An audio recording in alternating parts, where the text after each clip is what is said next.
মানুষ হয়েও আজ মানুষকে বেশি ভয় পাই, কারণ মানুষ হলো বহুমুখী। নিজের স্বার্থের জন্য মানুষ প্রতি মুহূর্তে রূপ বদলায়।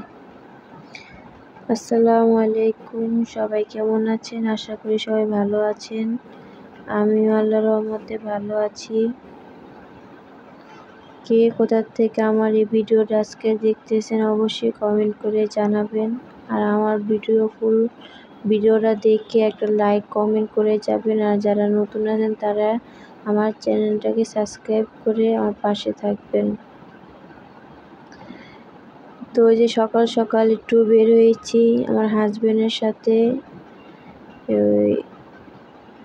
আমাদের এই যে এটা বুড়িগঙ্গা নদী, এখানে এসেছিলাম কিছু বাঁশ নিতে। এই যে এখানে কাজ চলছে, এখানে এই যে বাঁশ লাগবে, তো বাঁশ নিতে এসেছিলাম, তাই একটু আপনাদের মাঝে শেয়ার করলাম। এই যে এতটুক হয়েছে বাড়ির কাজ, তো পরবর্তী কাজ আপনাদের মাঝে শেয়ার করব। তো বাসায় এসে পড়েছি, এই যে আমার মার বাসায় এসেছি। এখানে একটা কাঁঠাল, এই যে আমার ভাবি কাঁঠাল ভাঙতেছে। এই কাঁঠালটা এত মজা ছিল, কিন্তু কাঁঠালের ভিতরে কুয়াটা খুবই অল্প বের হয়েছে, কিন্তু দেখতে মন ভরে যায়, একটা খেলেই মন ভরে যায়, এত সুন্দর কাঁঠালটা ছিল মাশাআল্লাহ। তো কাঁঠালটা কি হয়েছে, এক সাইডে কাঁঠালের কুয়া ছিল আর এক সাইডে কাঁঠালের কুয়া ছিল না, খালি ছিল। তো এটা নিয়ে অনেক হাসাহাসি করলাম যে এত বড় কাঁঠালের ভিতরে এই কয়টা মানে কুয়া বের হয়েছে, এক সাইডে কাঁঠালের আছে কুয়া আছে আর এক সাইডে নাই। তো এটা নিয়ে অনেক হাসাহাসি করলাম আমার ভাবির সাথে। আমার এই যে দেখাচ্ছে আমাকে যে দেখো এখানে কোনো কাঁঠাল নাই, এখানে সব খালি। তো আমিও বললাম হ্যাঁ, এখানে তো সব খালি দেখা যাচ্ছে, ফাঁকিবাজি কাঁঠাল মনে এটা। তো এই যে কাঁঠাল পুরাটাই ভেঙে ফেলেছে, কিন্তু ওই কাঁঠালটা এত মজা ছিল বলার মতন না, দেখতেই দেখা যাচ্ছে। তো এই যে তা আপনাদের মাঝে একটু শেয়ার করলাম, যেহেতু কাঁঠালের সিজন। আমার ভিডিওটা যদি আপনাদের কাছে ভালো লেগে থাকে অবশ্যই আমার পাশে থাকবেন, আমার ভিডিওটা ফুল ওয়াচ করে দিবেন। আপনাদের ভালোবাসা আমার খুবই প্রয়োজন, আমি জানি সামনে এগিয়ে যেতে পারে আপনাদের ভালোবাসায়।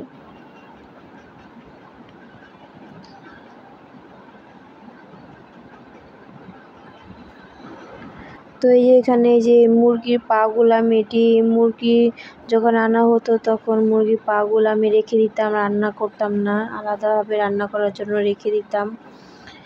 তো এই যে এখানে মুরগির পাগুলো আমি এখানে বেছে নিচ্ছি, জানি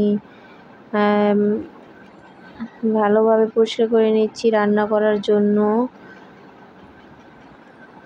একটা একটা করে গরম পানিতে সিদ্ধ করে তারপরে একটা একটা করে বেছে নিচ্ছি। ফ্রিজে ছিল তো চামড়াগুলা লেগে আসলো, অনেক কষ্ট হয়েছে পরিষ্কার করতে। এই যে পরিষ্কার করা শেষ, এখানে মুরগির চারিগুলো কেটে নিচ্ছি, আর ওই যে মাঝখানে টুই থাকে ময়লা, ওরা কেটে নিলাম।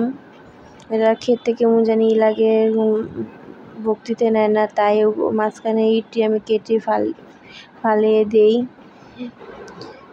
যে একটা একটা করে বেছে আর মাঝখানটা টুকরা করে নিয়েছি, অনেক বড় তো মুরগির পাও এর জন্য মাঝখান দিয়ে আমি টুকরা করে নিয়েছি। তো এই যে একটা একটা বাছা হয়ে গিয়েছে, এখন আমি এই যে রান্না করার জন্য সব গুছিয়ে নিচ্ছি।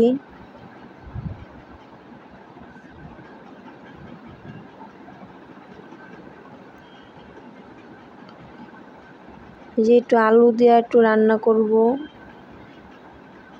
আলু দিয়ে একটু মাখা মাখা করে রান্না করব, মুরগির ঠ্যাংগুলো রান্না করব,